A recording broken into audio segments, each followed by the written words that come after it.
Born in the pines where the axes sing loud. Generations deep, we're a proud, tough crowd. Hands on the Bible, the timber, the steel. Faith in the Lord, the life that we feel. God, guns, and sawdust, it's in our veins. Through the sweat and the toil, through the joy and the pain. We stand on the roots of the trees we felled. Faith in the maker, stories to tell. Hey, welcome back, y'all. Welcome back to God, Guns, and Sawdust. Here with us today is Mr. Clint. Y'all might have seen him in some of my videos. We do a lot of logging together. Mr. Clint has taught over 3,000 people how to cut timber the right way, the safe way.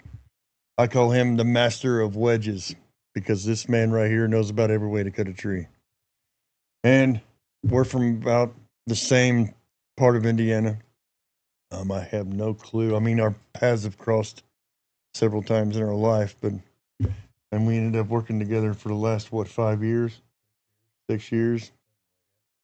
And having a good time at it. I know he's taught me a lot of stuff, and I'm hoping he's going to give you guys a whole bunch of tips tonight, too, on how he cuts timber. We're going to talk about chainsaw safety. We're going to talk about accidents that happen in the woods. We all know Clint's experienced a couple of them.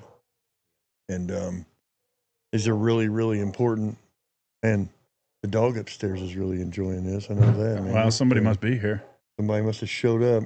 So, I mean, this is going to be an awesome episode about some crazy things that happens in the woods. It's going to be very educational for all of us. It kind of stinks to bring some of these up sometimes about the horrific things that's happened in the logging woods that a lot of people don't understand, but this will be a great time to do it. But before we do all this, we're going to go to God in prayer, and we're going to ask Ryan, if he would, to lead our minds in prayer. Dear Heavenly Father, we come before you this evening in prayer and thanksgiving for safe travels for the people that have traveled to get here and get to us. And we just ask that you bless this episode and the people listening to it and allow them to get something useful out of it that can be beneficial to them, dear Lord. In Jesus' holy name we pray, amen. Amen. Thank you, Ryan. All right, let's get all this stuff back on, get going. That's right. Well, Clint, if you want to go ahead and kick us off and tell us how you got started, and I know your son helps you every day, and Colin, and well, I guess if you want to go all the way back, my family has been in the logwoods, as far as I know, since they jumped off the boat in the 1680s. Obviously, when they started on the East Coast and they moved to Indiana. My mom's family moved to Indiana in 1832, and somewhere starting at least in the 1870s, they had a sawmill at one time or another. I know my great-grandfather ran a sawmill because when I was young, the remnants of it was still there. He had already passed away by that point in time. So, and then my mom's third cousin owned a sawmill that he started in 68, and that's basically where I grew up at. My uncle run the place, and so I was always around that sawmill the whole time I was growing up, and got to know all the guys that logged for that mill, and my uncle, of course, he cut timber for the mill too, and then two of my mom's other brothers, they had logged off and on, so they was always teaching me different things. I have a lot of the family heirlooms, great-great-grandpa's chopping axes and crosscut saws and all that stuff. So, yeah, it's in the blood. Sounds like it's in the blood. Really, really deep in the blood.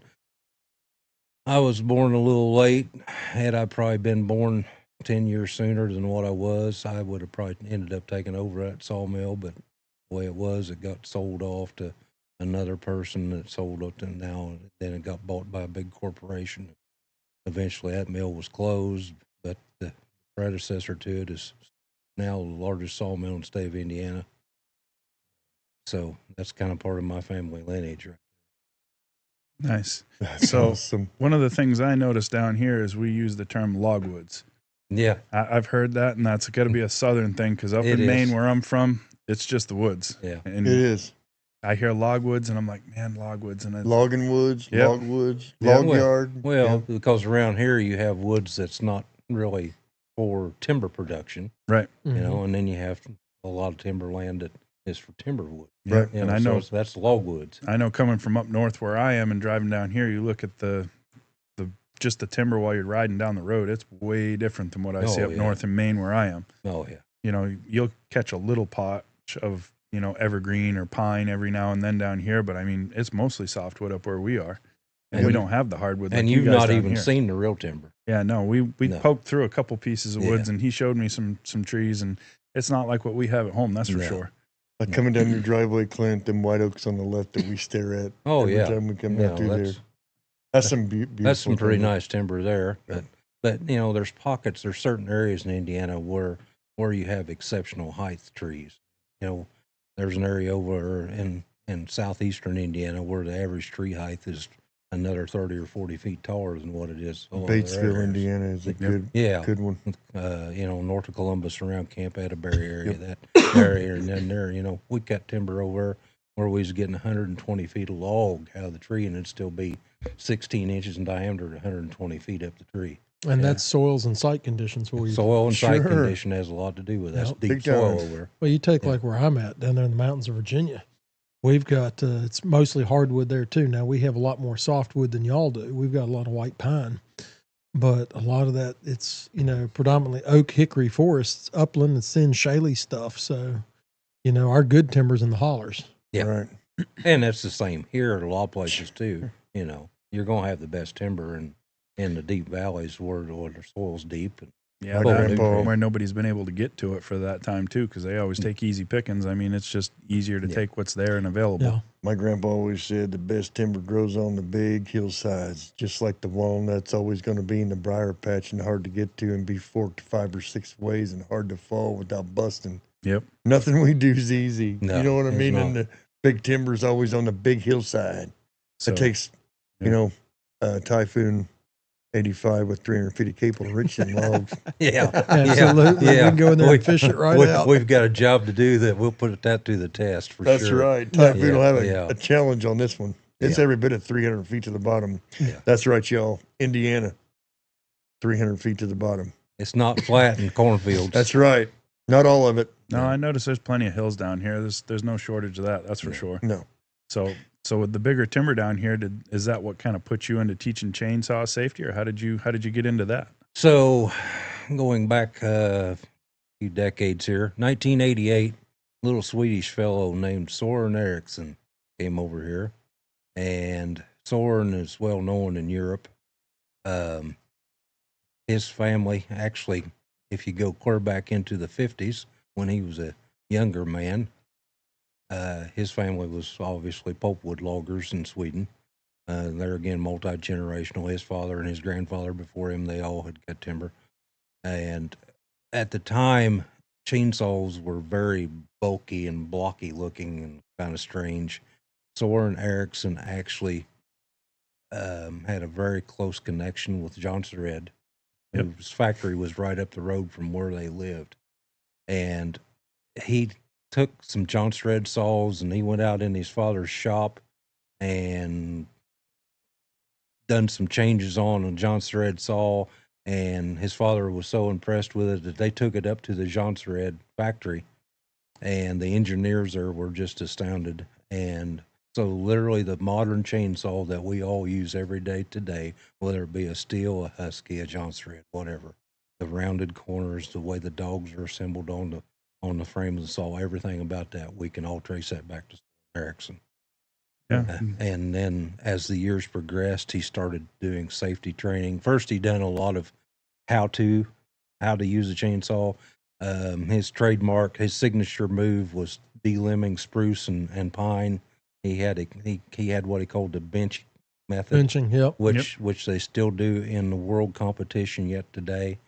If anybody's ever watched one of those competitions, they have a log that they have suspended so far off the ground with so many dowel pins, and you Yep. have to cut so many dowel pins off in so many seconds, and you can only leave like no more than 3 millimeter, 5 millimeter, I think, protrusion sticking off the surface of the log, and blah, blah, blah.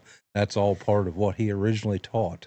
And then one thing led to another, and of course, advancements in chainsaws and injuries that led into safety concerns. And then when he started coming to North America, the Forest Service already had certain standards in place about chainsaw cut protection, and all that all came together, mixed with the European standards, and he started teaching all that basically globally at this point in time in the late 80s.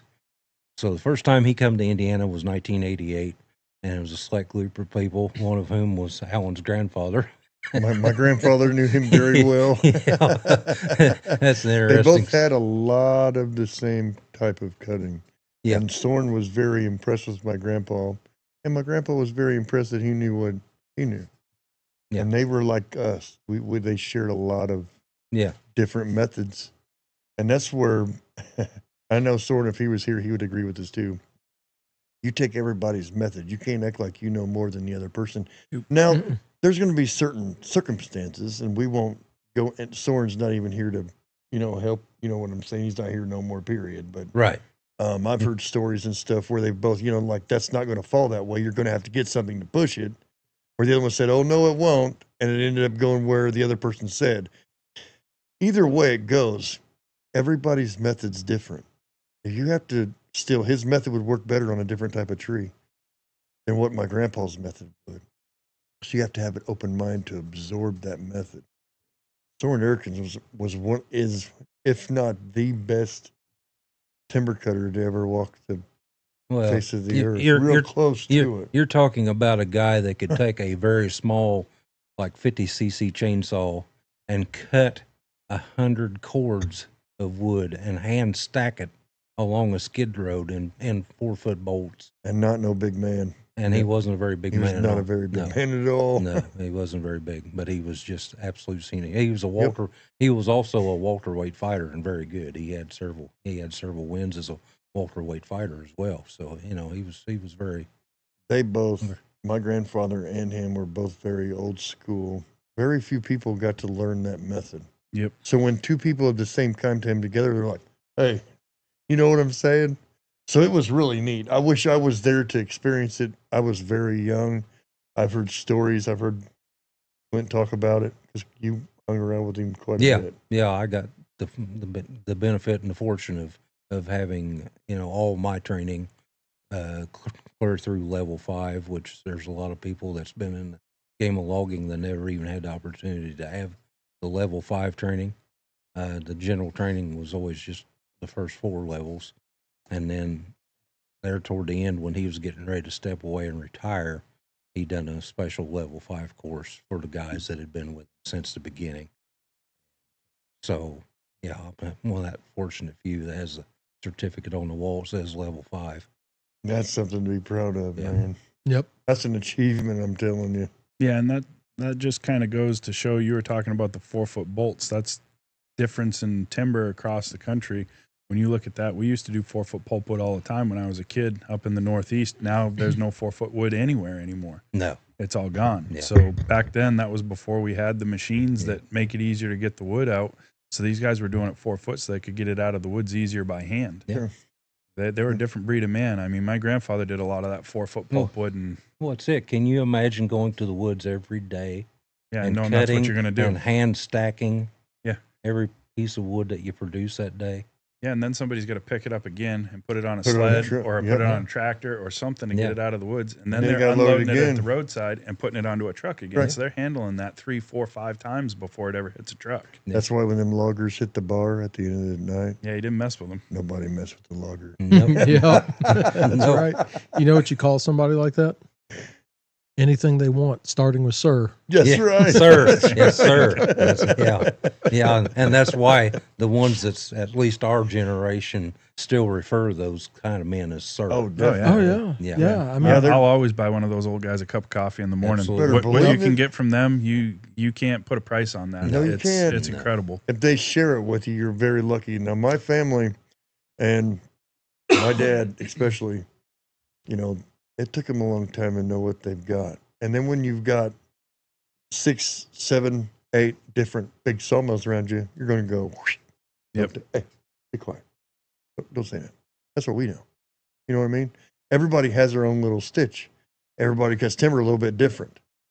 Some people might cut a little bit the same, but a lot of the times, man, everybody's different. Yep. And you can tell what somebody's done for forestry work by the way they cut. Oh, yeah. So if you've got somebody that they're cutting pulpwood, they're not worrying about pulling fiber, any of that stuff. They're making their notch, they're making a back cut, they're dropping that thing, and they're laying them down as fast as they can to get them out of the woods.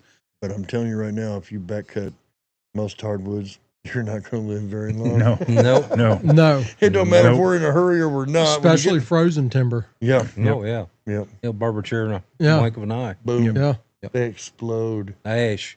Ash, and now most of the ash feels trees. so easy. Now most of the ash trees are gone, at least in this part of the country. There's still a handful left, but man, I can sit here and just off the top of my head think of at least a dozen guys that were either taken clear out of the picture or severely injured from ash trees. Ash trees. Yeah. Yeah, our ash is still alive up in Maine. We've got very little ash borer in the area yet. It's coming. I mean, it's in New Hampshire and the very southern part of the state. It'll be there soon enough, but for the time being, we've still got our ash trees. So Ours is gone. You'll see the occasional one. That's about it. Now, see, we've got some that's been green even lately. We cut one occasionally yet that's still green, but a lot of those. It's going downhill. A lot of those, once you've got the tree on the ground and you get into the top of the tree, you can see where the borers have been in it, and they've done damage in the top of the tree. They just didn't kill it. We didn't die. For the people that don't work in the woods, what makes the ash tree so dangerous? We're talking about a pest called the emerald ash borer. It's a non-native invasive. It kills them, and the ash tree, as they die, once they're dead, they get real brittle real fast. Just the vibrations from your saw can bring them down on top of man, it. they've killed. Yeah. They've hurt. Much less having to wedge one. Oh my goodness, that's where I would not. That's where the trip comes in handy. And if the trip don't work, I'll get a piece of machinery and push that one. I cut one off. I cut about a 26-inch dead ash that went up and just multi-stem crown 3-4 weeks ago on a job. yeah. So for the people that don't know, Sean, our tech guy there, he's got a ash borer up there on the screen. And if you see those green bugs, that's why you see all these signs, don't transport wood across county lines, state lines, whatever it is. If you're in one of those quarantine areas, those bugs will travel with the timber that somebody's cut. So yeah, you better watch out. They'll end up flying to it too. I mean, they just keep going. Yeah. But I bored that thing, faced it up and then bored it. When I hit that trigger, as soon as that trigger was hit, I was moving. I wasn't sticking around to see where it was going. Right. You can't. No. Yeah. I mean, yeah, and you don't cut those trees the same as you would a live tree either. No. By no means. Me and Clint, we've used a skid steer many times. And everybody says, well, I wouldn't cut a tree with that bucket over your head. Guess what? That bucket's like my hard hat, boys. Did you hear that? Like my hard hat. Yeah. What's that? Hey, we've got something for you. What? Oh, man. Oh, dude, that is a nice one. Yeah, we know you don't realize what that is, but some of us, we wear those things. Hey, I get it. I do. Man, I'm going to put this on. Yeah, you can get those with Bluetooth in them. Yeah, that's one of the fancy ones. You can get the comms in them and everything else. Yeah. Hey.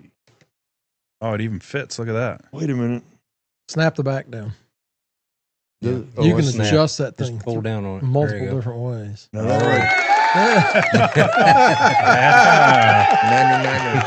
There you go. Daggone, boys. I feel like I'm going to outer space. So you took your headphones off. You couldn't hear that, but everybody just cheered for you in our ears. Yep. We had at least 500 people clapping. Yeah. Now that thing's even got earmuffs in it. Green Bean would love that. I know he would. He's been looking at these. And of course, you guys know Green Bean wears safety gear. He does. He loves it. My son cannot go without hearing protection. He'll sit there and hold his ears. He just cannot stand it. And I let him do whatever it is he's comfortable, because if he is really worried about that, the hearing, instead of worried about what's going on around him, then he's going to get hurt pretty bad. Right. So I told him, I said, buddy, if it hurts that bad, I said, This is what we got to do and make you feel comfortable. Yep. And So- that kind of goes back to what you talk about all the time is, wearing what makes you feel comfortable. what I know it in is. my videos I get torn apart all the time because I'll wear my PPE for the most part, but sometimes if it's just a couple of cuts, I'm not going to throw a pair of chaps on for a couple of cuts in the firewood yard or whatever. But my grandfather's 78 years old. You'll never see him wear a pair of chaps. You're never going to see him with a hard hat on. He's been cutting wood for 50 years, and the way he was trained and taught, they didn't have that stuff back then. He wasn't wearing it, and he's not wearing it now. That's his choice. That's the beauty of having a family-owned and operated business. If we were working for a bigger company with insurance and everything else, we'd have to do It'd be things totally different. different. You have to follow the But rules. he wouldn't be Yep. cutting wood anymore. We follow the rules. And here in Yep. Indiana, we follow the rules. Yep. I mean, I am a subcontractor, so I get paid like a subcontractor. Right. I am only eligible, and I'm only, responsible for me. That's how my insurance Yeah. is. Granted Insurance Company, they insurance me. They're an awesome company. They do a lot of arborist, Yep. They do a lot of arborist stuff too. Graniteinsurance.com, y'all. And they'll take care of some of the smaller companies too. You don't have to be a big giant company to work with those guys. They either, want at so. least 5 employers. Yep. You know what I mean? You know what I mean? And then they do an awesome job. They make sure that you are paying what you're supposed to for what you have. I mean, I know I've had different insurance companies, and they went back and checked them out, and I thought I was covered for some stuff that I was not covered from previous ones. So, I mean, when they're all about you to make sure you're qualified, like that's right there's what scares me to death. If I do have something go wrong, a tree goes on the house, the cable breaks, anything, I want to make sure I am going to have them guys very well taken care of. And you know how most insurance companies are. They're always trying to go around the corner. You know what I'm saying? I had a scary thing with insurance about 20 years ago. I had a log truck with a bank loan on it, and I got a call from the bank one day. This truck had been on the road at that time. It was literally hauling logs to the mill when I got the call. Bank calls me and says, "Ryan, why don't you have insurance on this truck?" I said, "What do you mean? I do have insurance on the truck." They said, "No, we've checked. You don't have insurance on it." I said, "I can assure you, I can show you the canceled check. Let me check and see what's going on. It's got to be a misunderstanding." Well, the logging job we were on, we were only about 10 miles from the insurance agent. So I went down there. I'd had that truck for 6 or 8 weeks at that point.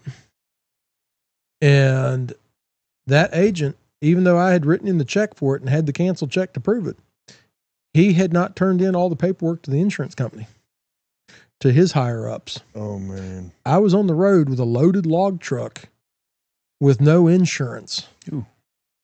You talk about, getting puckered up, and you talk about me ripping his head off right there. Oh, I bet you Buddy, did. the people in the front of the office heard that one. I imagine they did, especially when you're paying your payments, So a good insurance company, the average. It's hard to find. My son and I took our logger updates for logger certification updates for Virginia Sharp Logger a few months ago, and Forestry Mutual they sponsored part of that for there. The average big truck lawsuit settlement now is $21 million. Yeah. That's insane. Yeah. Yeah, That's insane. the truckers, that's why you see truck rates going up the way they are, and that's why you see fewer guys, independent owner operators with trucks anymore because of the insurance. Yeah. Well, Those being big billboards along the highway don't help the cause. No. Got hurt in an accident, call this. Yeah, it Big just gives truck them an out. accident, call this. Yeah. Yeah. it's everywhere. Yeah. Between the accidents and between DOT singling out the log trucks, if you look at who they're pulling over when you're going down the highway, 9 times out of 10, it's going to be a log truck that they got pulled over, because chances are that rattled out of an old dirt road somewhere. So something on that load is loose or not secured, or the truck's got something that may not be just right. They look for them. They know that it's an easy target, but it's also one of the more dangerous trucks on the road because of what they're hauling and where they're coming from. So That's right. Oh, definitely. On another note, we're talking about dangerous stuff, and Clint's seen some pretty crazy stuff happen in the woods, and I've seen some pretty, no deaths or anything. I have not experienced that. I'm very blessed not to have been able to, experience that. I worked with the gentleman that Mr. Clint seen, was there when he passed. And Mark, he cut a lot of timber, man. 35 years. Yeah. 35 years experience. That just goes to tell you, it doesn't matter how much experience you have. Second tree of the day. second tree of the When day. your time's up, it's up. When your time is up, and the accident was one of those that, you know, you look at everything that he done that morning, and everything he done was right. It was just the wrong place at the wrong time. Yep. Yeah, and I've And, touched on it with these guys. It's you not know, a matter of when you get hurt, it's if. He was 19 feet away from the tree, and it came right on top of him. Yeah. And we're not talking no little tree either. We're talking No. a big white oak tree, Yeah. like catapulted and landed right on top of him. Grapevine have anything to do Nope. with it? Do you get grapevine much Nope. here? Nope. Yeah, I mean, there's woods. I've worked one of my most favorite, least favorite jobs I ever done. We done a job years ago. It'd been high graded really bad previously in the past, and the only thing that was in there was beech and maple. Yep. And grapevine. Lots and lots and lots of grapevine. And it was about this time of year. It was end of June, 1st July. And the only reason we was there basically was because the hard maple market was good. Mill I worked for, that was our main bread and butter. It was hard maple. And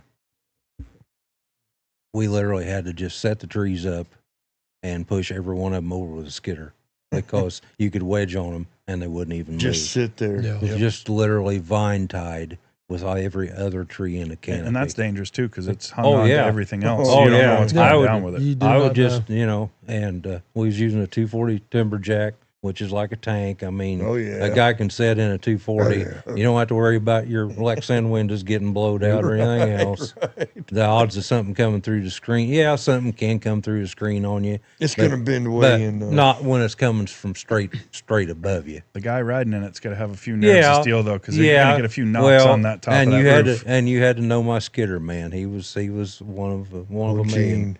Yeah, he'd been running skidder for 30 plus years at that point in time.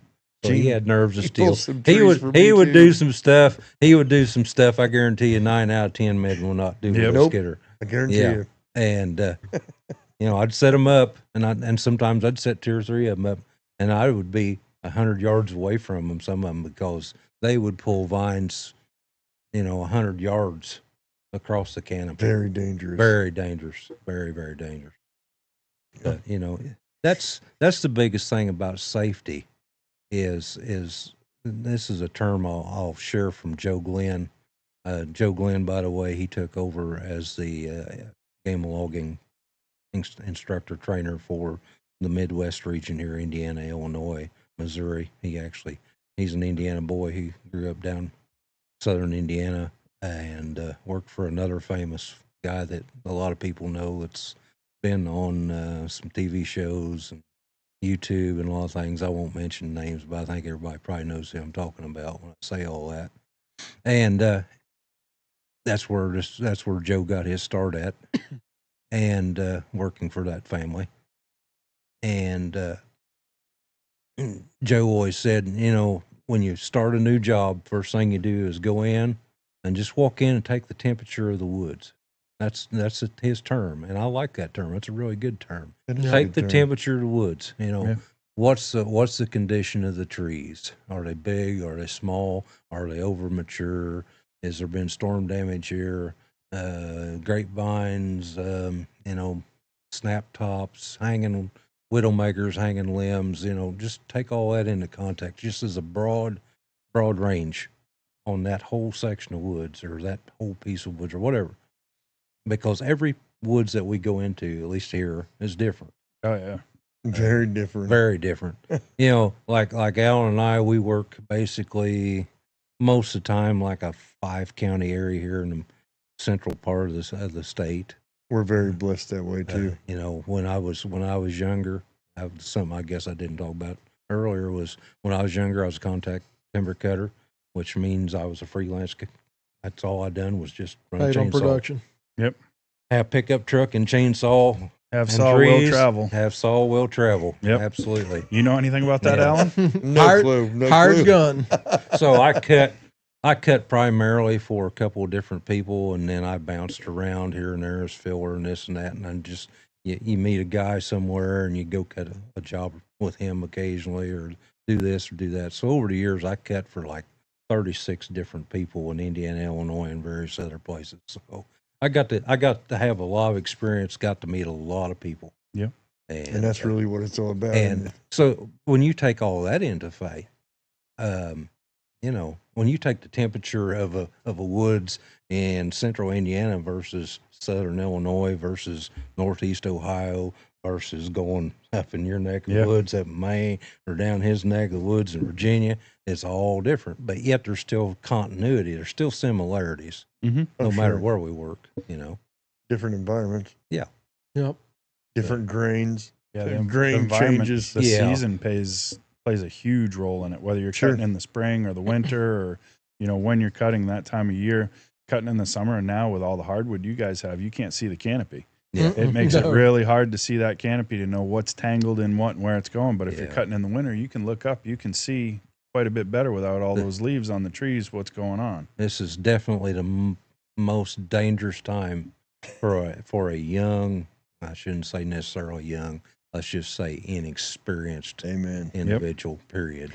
My if grandfather. you have an opportunity to learn in the wintertime, that's when you learn. Time. Yeah. My grandfather, he used to always say, hey, the time to cut timber is in the wintertime because you're going to get real hot cutting trees.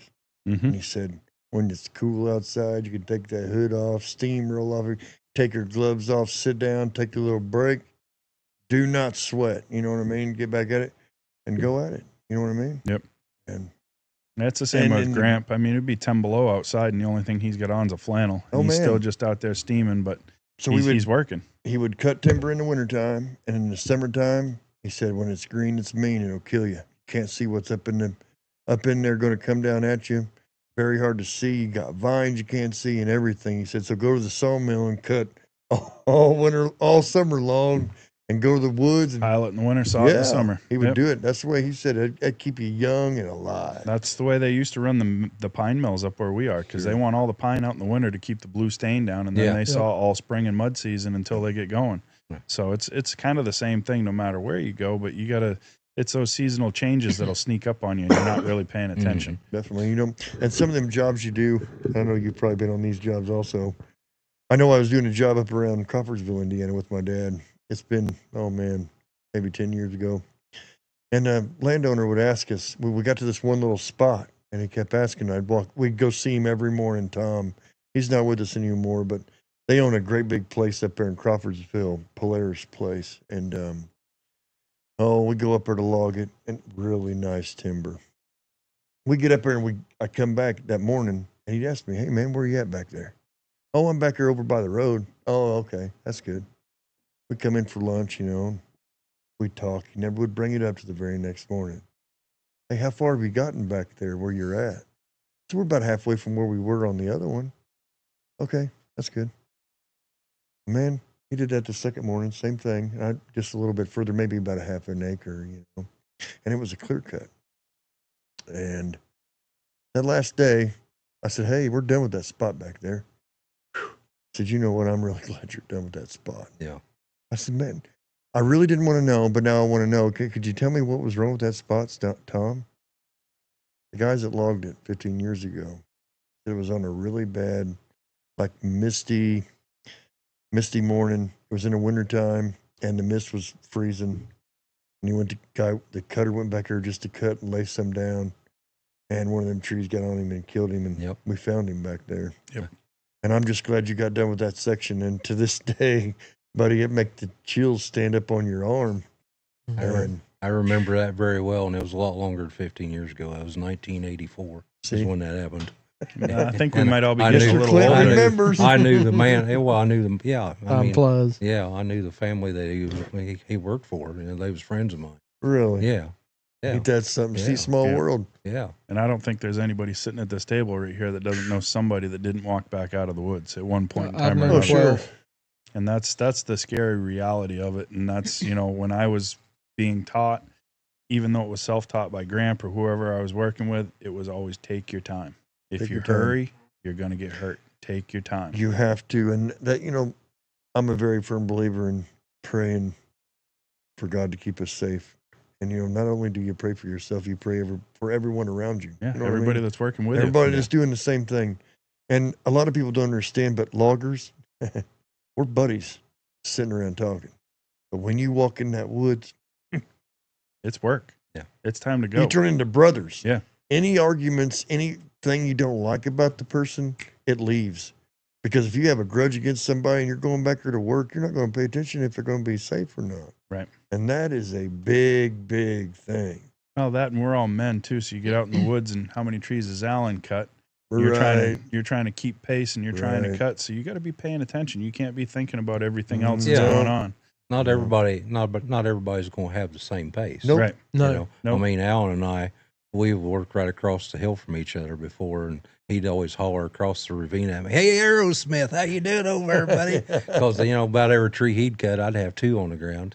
But it's just, and it's because he was cutting different trees, obviously, on that side of the hill, and what I was on my side of the hill. They lean different, different size, different this, different that. So guys, don't get in no contest with each other. I mean, if you're going to have a contest, do it out there in the field on a block of wood. That's right. Don't have your contest with standing timber. No, Yeah. that's very And dangerous. if you're getting into this industry and getting into cutting timber or falling timber, depending on where you're from, don't try to keep up with somebody experienced. Nope. No. Work at your pace. That speed will come with time Yeah. and the experience that you Steady. get. Slow is Steady. fast. Steady is slow, but slow is also fast. Yeah, Yep. exactly. If you walk home every day, Buddy, that's the only thing that counts. that's what matters. I've had days where I've cut, and Clint's seen it, I've cut 40 trees. I've had a day where I've cut 20. Yep. I've had days where I've cut 15 and just went home because it didn't feel right. Yeah. And then sometimes it's very hard for a logger, and we all know this, the way the weather's been has been stupid. So you work 2 days, then you're off, 3 weeks. Yep. Try to get back in shape to go cut timber. You got to keep doing something in between. Oh yeah, those first a few days workout. back when you've Oh, been my out, holy goodness. smokes, they will wear you out. like a Yep. made too many donuts before breakfast. You know what I mean? It's breakfast. Yep. No, Yeah, you no. feel it. You get stiff. Big you get time. sore, and if you're the one falling the timber, your forearms, you'll feel it in there. You have to be motivated. You cannot Yeah. lose concentration on what you're doing. And if anything is on your mind about anything else, you need to leave it in the truck when you get out because it will kill you. You Yep. have to dial only- everything out. That's what makes our You have job to dial so. everything out. Yeah. Because that's what makes our Yeah. fun. Makes our job so much fun. Like Andrew, the tree I cut by the pond here yesterday or day before, I got it to go over. When I get into my cuts, the videoing's gone. I don't think I'm back in the woods doing my thing. Nobody's videoing me. You got to go leave where you're at and go where you need to be. Put yourself in a bubble. Yes. Yep. If you do not and you forget, get cocky, you're done. There's no going back. You have one chance. Yep. Oops, I didn't do it right this time. Limb fall on your head, no matter what you're wearing, it can kill you or paralyze you for the rest of your life. And I know people that way. Oh yeah. Man, if I only would have looked up, I would not be here. Well, I almost got killed. My wife didn't find out about it until actually last week, and she was kind of a little ticked when she found out. Yeah, you got in Right. trouble for that. Yeah, I did get in trouble for That's that. I why think we you and I were actually on the phone when she found Yeah, that out. not She got a supposed little hot. You're not supposed to tell them about that. That's right. I was cutting, and I dropped it about probably a 26-inch red oak, 26-inch chest height red oak. Not a huge tree, but a good tree. And it had to go down between a couple of white oaks, and one of the white oaks was absolutely massive. And it was about September, and I always, after I get away from the stump, if you ever watch me fall, you'll see me looking up. My head's on a swivel. I'm looking to see what's potentially coming back at me. Well, the canopy calmed down, and I walked out there to top that thing, and it wasn't a windy, it wasn't a breezy day, nothing like that. All of a sudden, whomp. About a 7-inch limb came from Jeez. probably 70, 80 feet up in that canopy, but I couldn't see because of the leaves. I didn't see any sign of a widowmaker up there. When Those that are thing the came worst. down, the main part of it came down about 2 feet from me. The leaves on that thing literally tickled me. Yeah. The guy working with me looks at me and goes, "Holy crap, are you all right?" I said, "Yeah, I'm fine. That was a little close, wasn't it?" He goes, "Yeah, are we done for the day?" I said, and there was a new guy. He was new to the woods. I said, "No." No. He goes, "Why?" He says, "You almost got killed." I said, "Yeah, but it wasn't my time." Well, I mean, if I'm going to stop every time that happens, Oh man, we wouldn't. What, we Yeah, wouldn't get I- nothing what done. doesn't kill you yeah, makes you stronger. Amen. Yep. yeah. I mean, what am I going to do? Go home? I may as well not go back in the woods again. This is what we sign up for. Yeah, this is a day. Yeah, You're a special breed of individual to do this profession. I guess I've always compared it to, if we wasn't doing this, we would have signed up for some special forces or something like that. Right. You got to have that same drive for that fight, for that adrenaline rush. You do. As what those guys that were in special forces. And you know, sometimes it's literally been the case. I know there's guys that end up becoming loggers or were loggers that were in one branch of the military as some elite special forces unit, and then they come back, you know, if they was lucky enough to come back and go right back to the logwoods just like they'd always done before. You know, that's who you are. It's in your DNA. You're going to do this. This is it. I've tried to leave 2 or 3 times and always wind up coming back. Yeah. Yeah. There's And, only and me too. You know, I've actually done some other stuff besides. My mom was insistent. My great uncle, my mom's favorite uncle, was killed when I was only a month old. He was skidding logs out of the woods with a dozer. This was in 68, 69. That you know, they didn't even have canopies on the dozers, and that was pretty common at that time. A lot of dozers didn't have canopy on them. no. And, Crawlers sure didn't. Mm-mm. According to the man that he was working with that day, I knew very well. The blade hooked a grapevine on the dozer, jerked a dead limb out of the tree, and landed right on top of him, and that was it. Wow. You know? Yep. Yeah, So my mom was really adamant that she didn't want me in the woods. She knew she was probably, you know, fighting an unending battle. She already knew from the time I was 3 or 4 years old that I was destined to be in the woods. I mean, I'd sit and read my uncle's logging magazines, little pages Oh, of man. where, which I still have. I still have all those magazines. Oh, that's awesome. Yeah. I never got rid of one of them. I have them all going all the way back to early 70s. But anyway, you know, it's who you're going to be. And to appease my mother, I went to school. Originally, I was going to go to Purdue and get a forestry degree and be a timber buying forester or whatever. And that just basically I was talked out of it. But the dean of forestry school, he said, Clint, he'd already known me for years because I competed in all the forestry contests and stuff, and FFA and 4-H and everything, won all the forestry contests. So the dean of the forestry department there at Purdue knew me by first name. And he said, what am I going to teach you? He said, you already know everything. I can teach you. He said, unless you go into forest engineering, you're just wasting your time even coming here. I'm like, okay. So my scoutmasters were tool and die makers. And I thought, okay, I guess I'll just go try tool and die. So I went and got a 2-year degree in machine tool and die. And I worked in a machine shop there for a little while. And that was in that era there when the late 80s, early 90s, when they was shipping everything out of the country. And every time you turned around, business going out of business. Right. Oh, we're shipping this to Mexico. Oh, we're shipping this to China. And I worked in 2 little shops and a factory. And when they shut that factory down, it's an automotive plant. When they shut it down, I'm like, I'm done. And I was already working in the woods because I'd work in a machine shop at night, and then I'd go woods and cut timber in the daytime for a few hours every day. I just couldn't get enough. That was my outlet. Yep. That was my outlet. You know, I liked doing the machine work. It was cool, but the drama and the atmosphere and everything would just absolutely drive you insane. And to go out there in the woods and cut some trees, that was my outlet. I think unless somebody's actually done it, they don't understand that peace that you get when Oh, you go out into man. the woods on a cool morning. For me, like a winter morning when it's nice and cold, you got a little snow on the ground. You get out and you hit the woods and it's just quiet. Everything is crisp and it's just clean. It smells clean. Yeah. It's something that's not like anything else. And it really does help when you're with the people that you like to be around. And you too. go out there and you work very hard. You purge your body of a lot of things. Yeah, and it's a You sense of sweat, accomplishment. you sweat, you bleed, and when you're done at the end of the day, you're exhausted. But after you rest up and recuperate a little bit, you're so alive Yep. with energy. you got an energy that you don't get. At least I've never got from any other. Well, it's just like Alan and I. We both like to swing an axe and split wood by hand. There's something about swinging an axe. It just feels right. Everybody's like, "Why are you swinging an axe? You got a $20,000 log splitter sitting over there." I'm like, "Because I like swinging it." That's right. That's Keeps you in why. shape. Keeps you fast, moving quick. Get away from the tree. You know, Jimmy has helped us. Oh, Jimmy, man. I told him, Jimmy. I said, Jimmy, I can move pretty fast. Yeah. We're both the exact same age. He goes, you're not going to be able to get around that tree. I think, like, I'm going to back right up to that thing. It's going to be very difficult to get out of there. I said, Jimmy, if I got to get out of there, dude, I'm going to get out of there. Okay.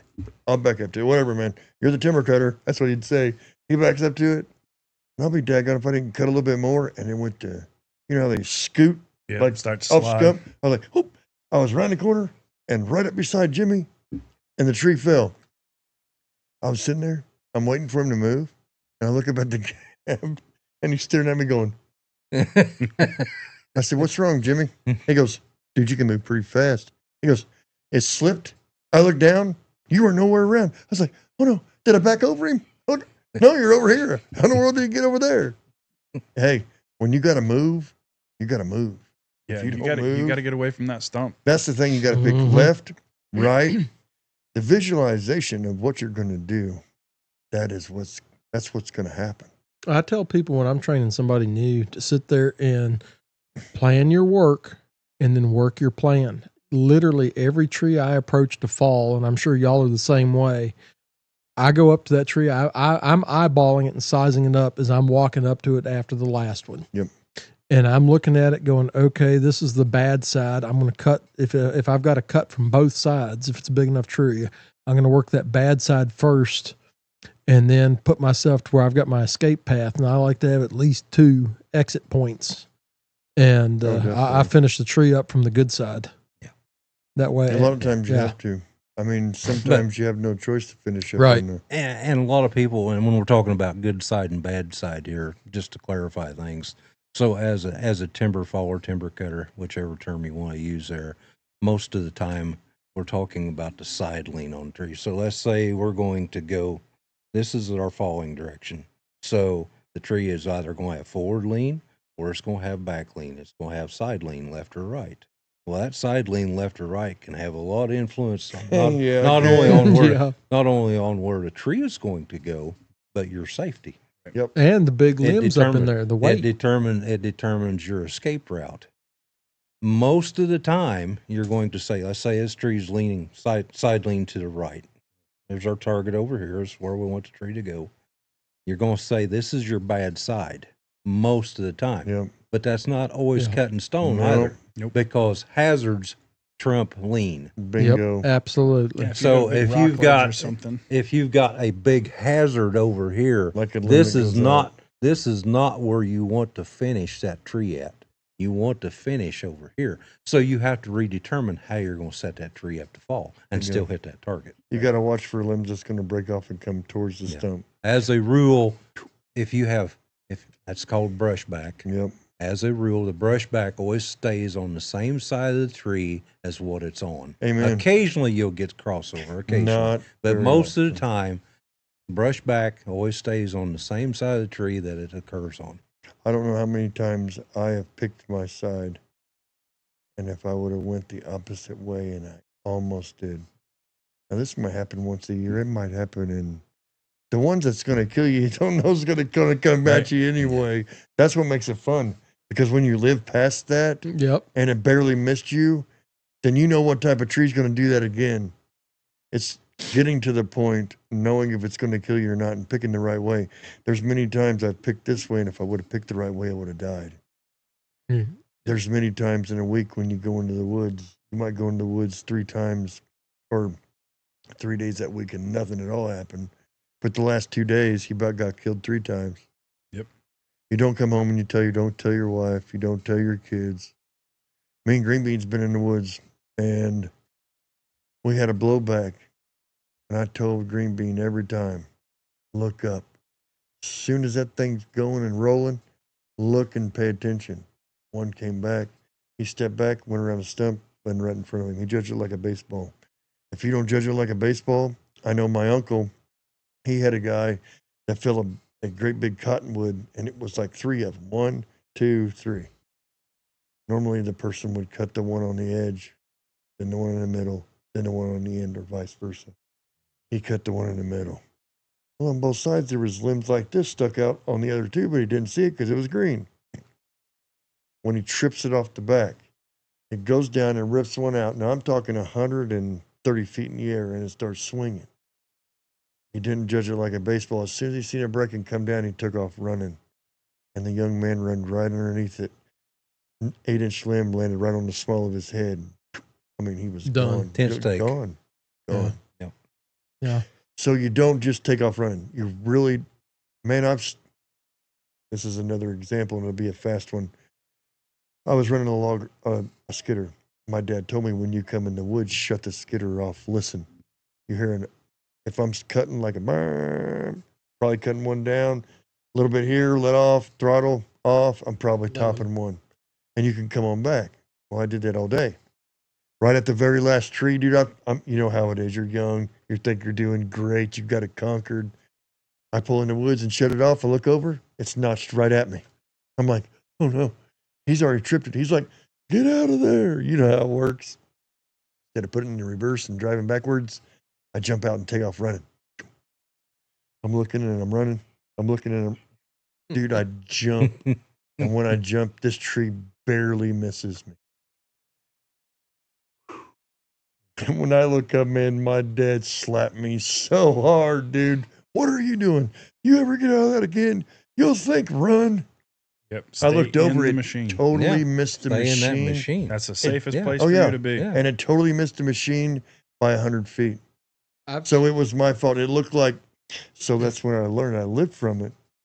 Barely, because my dad Yeah, about because killed he me. almost took you out after the tree. The tree was the least you were worried Yeah. when Dad come around the corner. Having a son Yeah. now, I totally understand what he was doing. He Yep. never wanted me to do that again.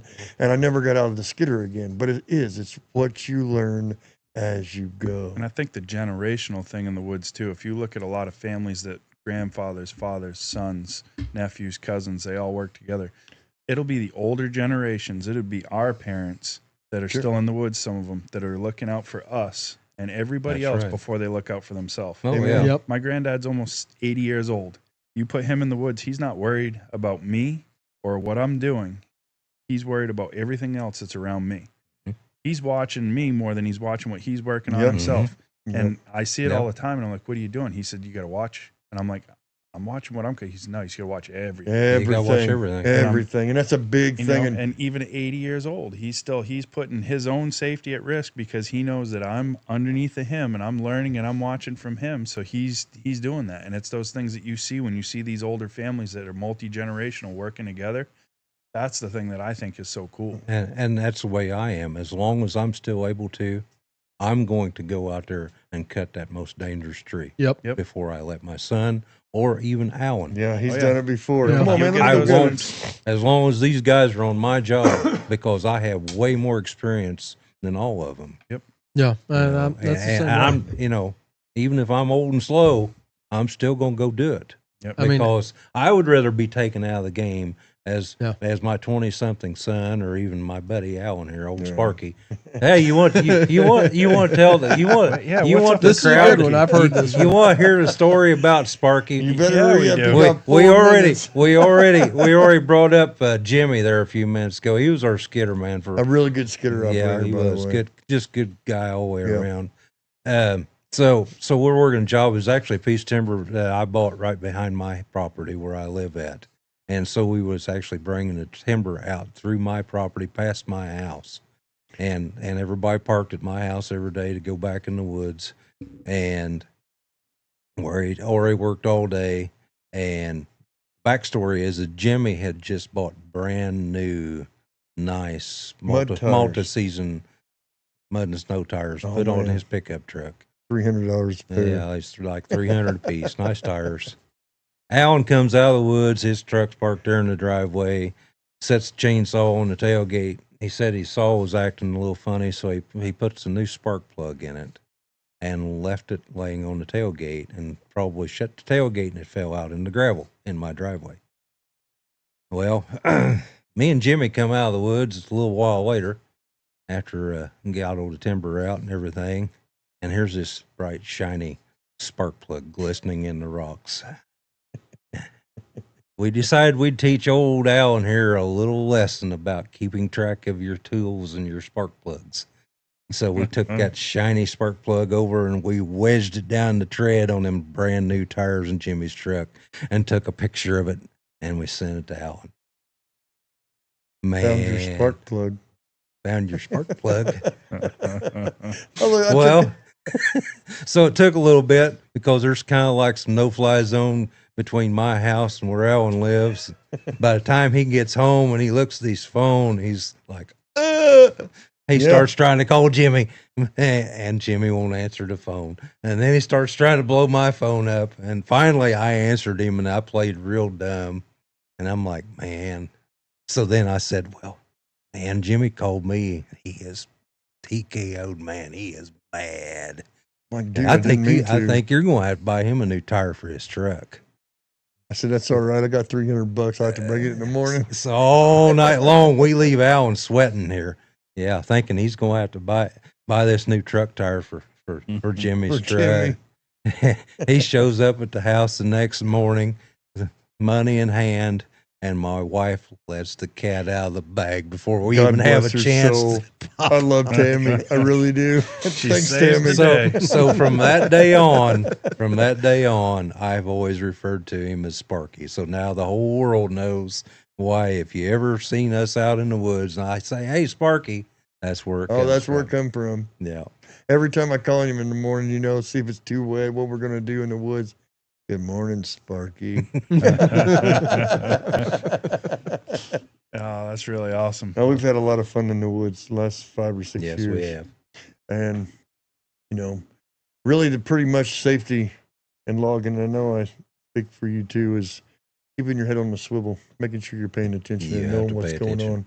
You have to, every minute you spend in the woods and every second, whether you're cutting firewood, whether you're doing tree removal or anything, you always have to pay attention. And I'll add a little bit to that. The safety equipment, obviously we had to aggravate Alan with the RDAT thing there. But, like myself, I cut many trees back in the day before we had RDATs. We didn't have chaps. They had chaps. They've had chaps since the late 70s, but they was worthless really for most modern chainsaws. Sure. No chainsaw chap is going to stop one of the high-powered saws like we run. He's pulling all the safety gear out, Alan. Yeah, and these boots are wonderful. We got the PPE police right up here. Those Heights boots, I wear those boots. They're really good boots. Yep. But no, most of the guys in our profession, they usually get took out of the game by something so significant that the PPE doesn't save their life. The PPE is going to save most of the It saves you from severe injuries. Yeah. We're going to have you on again, Clint, because we're running out of time. We're burning time up. We got lots of stories. Hey, we man, appreciate you swinging by. We do. Yeah. We're going to have to do this again. Mr. Clint, everybody, he's great. What do you think, Russ? Well, you know what I always say. I always say a little bit every day goes a long way, and help someone if you can. So we appreciate you helping these listeners out and maybe giving a little advice along the way. Hopefully it helps somebody. Hey, and that is a big Indiana boom, baby.